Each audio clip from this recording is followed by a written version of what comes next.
من كتب السنن بعض هذه الروايات ضعيفة وبعضها تصل إلى مرتبة الحسن. من جملة هذه الروايات نستطيع أن نعرف صفات الغرباء.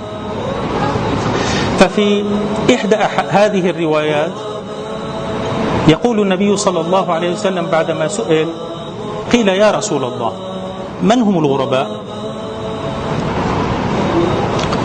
ففي رواية قال الذين يصلحون ما أفسد الناس. إذن هم يصلحون ما أفسد الناس. إخوتي الأكارم، تأملوا هذه الصفات. وفي رواية أخرى قال الذين يصلحون إذا فسد الناس. وفي رواية أخرى قال هم الفرارون بدينهم، من شدة تمسكهم بدينهم وثباتهم عليها عندما يتعرضون لأذى يفرون بدينهم. وفي رواية أخرى قال هم قوم صالحون قليل بين ناس سوء كثير، من يعصيهم أكثر ممن يطيعهم.